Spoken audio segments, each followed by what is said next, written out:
Dear friends, all the main statements in London are a must. Today we will offer them to you, we will analyze them. Also, let me remind you, we saw in the footage that he was present, NATO Secretary General Mark Rutte. I am sure there will also be a number of statements from the Prime Minister of the United Kingdom, Keir Starmer. We have already discussed several statements as well. We will discuss all of this, yes. We are not letting go of this topic. The only thing is, we will also offer a number of other topics for discussion now. That's what I'm getting at. Let's talk now in particular about how Ukraine has received the full set of conditions for joining the European Union. And Ukraine may sign the accession agreement with the EU as early as next year. Some European Union countries are suggesting that Kyiv wait between 10 and 20 years for full membership in order to ensure the irreversibility of the reforms being carried out. This was stated in an interview with Ukrainian media by Deputy Prime Minister for European and Euro-Atlantic Integration Taras Kashka. He is convinced that such a lengthy period is unacceptable, and that there are monitoring mechanisms that can satisfy the partners. How Ukraine is progressing on its path to European Union membership. More on this in our report. Ukraine's Deputy Prime Minister for European and Euro-Atlantic Integration, Taras Kashka, considers it a realistic possibility to sign an agreement on joining the European Union. Before fully meeting all the requirements, he stated this in an interview with Ukrainian media. According to him, this could happen in 2027, after which the document must be ratified by all 27 EU member states, and this process could take quite a long time. However, Ukraine hopes that it will be as fast as possible, Taras Kashka noted. Moreover, the overall progress in implementing the association agreement between Ukraine and the European Union reached 84% in 2025. Ukraine is consistently fulfilling its obligations on the path to membership in the European Union. The implementation of the association agreement enables our country to achieve greater economic, legal, and institutional compatibility with the EU. Despite the full-scale war, we continue to implement reforms and bring Ukraine closer to full integration into the European space. Taras Kashka, Deputy Prime Minister for European and Euro-Atlantic Integration of Ukraine, from a publication on the website of the Cabinet of Ministers of Ukraine. According to the government, Ukraine has demonstrated the greatest progress in fulfilling the obligations stipulated by the association agreement in the financial sector. Significant progress has been recorded in the reform of social policy, labor relations, customs, and agriculture. All obligations in the areas of statistics and information exchange have been fully met. Ukraine has achieved nearly the highest results in education, youth policy, and intellectual property. We maintain a close and ongoing dialogue with our EU partners regarding the progress and European integration reforms being implemented by Ukraine. This report has been submitted for the 9th meeting of the Association Committee between Ukraine and the EU, which allows for a detailed discussion of achievements, challenges, and further steps. Alexander Ilkov, Director General of the Government Office for Coordination of European and Euro-Atlantic Integration, from a statement on the website of the Cabinet of Ministers of Ukraine. Ukraine is at the final stage of the integration process, which involves the government and parliament fulfilling a clear set of tasks. The experience of other countries shows that after reaching this level, the accession process usually takes several years, but Kyiv is counting on rapid progress. The Commission remains firmly committed to advancing Ukraine's accession to the European Union and supporting the swift implementation of key reforms. Despite Russia's ongoing aggressive war, Ukraine also remains firmly committed to its path toward EU membership, having successfully completed the screening process and made progress on key reforms. This is clearly outlined in our latest enlargement report. That is why we welcome the completion of the bilateral screening in record time. And we recall the Commission's assessment that all 6 clusters are now ready to be opened. Now the decision is in the hands of the member states. We are ready to support Ukraine on its path to the EU. At the end of January, the European Commission confirmed that Ukraine's accession to the European Union is being discussed in the context of security guarantees for Kyiv. However, they noted that there are no specific accession dates. President Volodymyr Zelensky is confident that by 2027 Ukraine will be technically ready to become a member of the European Union. Kyiv continues negotiations on determining a specific date for joining the European Union. However, the final decision depends on all EU member states, not the European Commission, as noted by the Cabinet of Ministers. Oleg Lesny, President of the Analytical Center for Politics, is joining the broadcast. Oleg, we are glad to welcome you. Hello, likewise. Ole, so now we're talking about the opening of the 3 final clusters for Ukraine to join the European Union. Earlier, not long ago, there were voices saying that there was a possibility for Ukraine to be accepted into the EU sooner earlier. In other words, to accept Ukraine first and then have it take the entrance exams. That was roughly the proposed format. How realistic is this? Is it really possible to take and speed up this process? After all, there are voices in Europe against it, voices saying that it's not the right time, that the rules must be followed, and so on. Can the European Union change these rules for Ukraine? Look, right now, nothing is impossible. Whenever I think about the European Union or NATO, I look at some of the current members of these organizations and the alliance, and I realized that the basis for some decisions was political expediency. I'll use the Ukrainian word practicality. And that's why I believe that in the current situation, again, this might sound a bit grandiose, but it really is the case. I don't know of a single country in the European Union that has paid for its path and choice of European integration with blood, defending that union, the borders of the union it seeks to join. This is worthy of or deserves making certain exceptions. Exceptions have been made repeatedly. They have been applied to different countries, quite a few different nations that are currently established member states within the European Union are actually not positioned very far away from that same reality if they were told right now to comply with the exact same rigorous set of standards that are presently being required from Ukraine. Yes, exactly. I remember a phrase from a European politician who said that you can't measure it this way because each new member, it's harder for them to step back than it was for those who joined before them, because the European Union puts in such safeguards, learns from its mistakes and raises the bar. But in the case of Ukraine, I think it's quite possible to pass these exams externally. And there's nothing wrong with that. But unfortunately, some countries, not just Hungary, but also some larger ones, somehow believe that it should take decades. Yes, and the thing is right now, against the backdrop of the situation in the Middle East, there is a moment of refocusing, I would say, right, Oleg? It's always very important. This was actually mentioned in our material, and I want to remind everyone again precisely about this. The European Commissioner for Enlargement, Marta Kos, yes, she was in Brussels. What did she say? She said that right now, taking into account the situation in the Middle East, Russia hopes to achieve fatigue and division among Ukraine's partners. That is why the task of the European Union is to prove the opposite. She was saying this specifically in the context of Ukraine's accession to the European Union, which is very important. But as you mentioned, it's not a unified country. There's Hungary and so on. Yes, so what do you think? What is their reasoning? Some say that other countries go through the full process, others bring up different points. But on the other hand, if Ukraine fulfills certain requirements, meets them, and receives the full package for joining the EU, then what, let's say, is the main issue?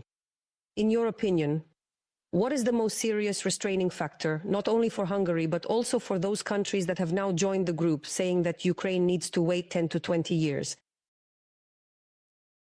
I think the size of the country. We are a very large country, and the European Union, some politicians are afraid that they won't be able to handle such a big country. I've heard this many times. They say that when you get into a debate and point out why, well, you accepted these and those countries, they respond, first of all, that was a matter of political expediency, and secondly, those countries aren't as big. Because I remember very well, a long time ago, when the Eastern Partnership was still alive and there was a lot of talk about it, they painted the following picture. Even back then, they were already painting it as something frightening. This was about the idea that if the new members of the European Union, those who are already in, say, Poland and Ukraine, were to join and unite, then in terms of votes, it would mean a colossal number of MEPs and so on. That would be a serious challenge. Back then, they weren't even talking about the economy. But let's take, for example, other cases. There are countries like Poland that believe, yes, in principle, Ukraine should join, but it must make many concessions in the agricultural sector. At one time, Poland went through the same thing when joining. If I'm not mistaken, they went through this same process with Germany. That's why everyone who is against it whether openly or behind the scenes, has their own motivation, their own explanation. But we need to push for what we are, for our uniqueness. And I always, when I talk to Europeans now, I say, look, Ukraine is coming. Yes, we have the problem of war, but there is another side to this coin. Sooner or later, and hopefully sooner, Europe will form and the European Union will form its own army. My impression, my firm conviction is that without an army, Europe will not be able to be, no matter who the president of the United States is, a player that will be heard. And the backbone of this army will be the Ukrainian army, because even if you look at the exercises that took place with NATO, both at sea and on land, well, it was a wake-up call for those who thought they were better than us, right? And quite harshly. So even through this lens, it's not just about money, but also about security.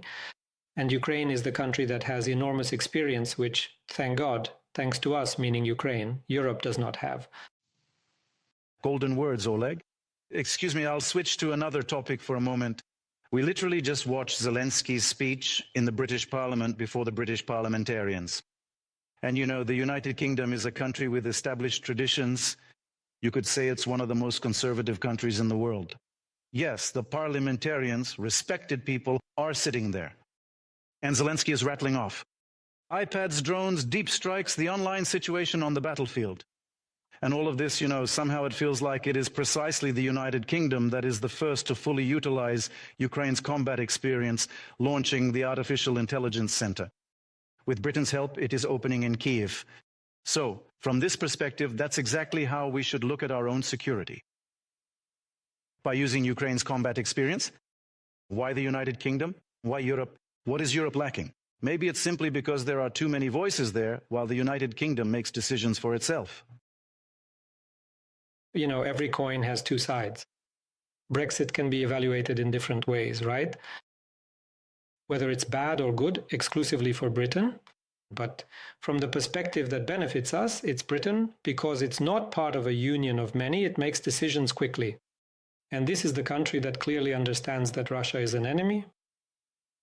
And this enemy has used weapons of mass destruction on British territory. Citizens have died, as have those who fled the Russian regime. And this can't be hidden, it can't be forgotten. This is exactly why Great Britain reacts with such remarkable speed. And fully understanding the gravity of the threat and the clear need for a swift response, it is determined to ensure its actions are as effective as possible. It fully recognizes and understands that the challenge is extraordinarily grave and serious, that the world will never again be exactly the same as it was before, and that the moment of war is never just in some distant place or some vague point in the future. It could be now, and that's why we need to face this negative history fully armed. And here, you know, it's not for nothing that you mentioned drones. It's really cool. Do you know why? Because this is actually the price, the emergence of this component for what the West, primarily the United States, did not give Ukraine at a certain point. Everything necessary to resolve the Russian issue. But they gave just enough for us to stay afloat, not to drown, but also not to make it to shore. And that's why Ukraine was forced to turn to unmanned systems to develop them, because it's cheaper, because it doesn't depend on anyone. We develop this every single day. Yes, the Russians have caught up with this as well. And now the whole world is horrified. All doctrines need to be rewritten, because a single drone or a swarm of drones can resolve the issue with any country's military base. Well, if a hypothetical web ends up somewhere, that's it. Goodbye to that base. It's not prepared. And now the war in Iran, around Iran, shows that it's impossible to counter these cheap, annoying Shaheds. And this is the price for taking too long to make decisions, for being afraid, for hesitating, and now everything needs to be reprogrammed. You can't shoot down Shaheds with Patriot missiles. Well, you can, of course, but you still have to hit them. And that's very expensive, and there aren't that many missiles. And what Ukraine is offering now, they want to take it from us, but they don't want to take all of it. They want to take it, but not in a way that would require them to express gratitude, not an issue. But right now, we are one of the driving forces behind this movement. And this shows that the war of the future will definitely not be like World War II. And Britain understands this better than anyone, not just Britain. and Poland understands it too. Everyone who sees the threat realistically is preparing. They are not ashamed to learn from us. There's nothing wrong with learning from a country you are helping, because as practice shows, that country might be able to help you at a certain point. You just need to treat it properly. Oleg, we have 2 minutes left.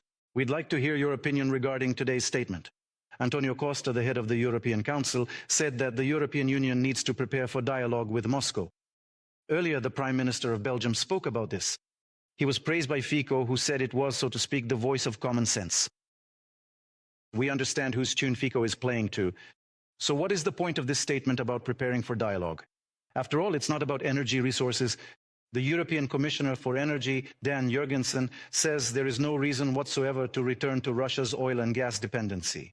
Europe has already made a final decision on this issue for itself. So what are the negotiations about? Could it be because Trump is too preoccupied with the situation in the Middle East and now Europe needs to make some serious statement? Here we need to separate one statement from another a bit and also distinguish a third one from marginal politicians in European countries. We won't touch on them. It's clear why they like Putin. But here there may be a first point. The desire, like that of the President of France, to speak directly with Putin is a mistake. But they think this is something that can be done. Another point. Unfortunately, the number of politicians is growing who they exploit this idea as an electoral tool, saying that this is about peace, not about war.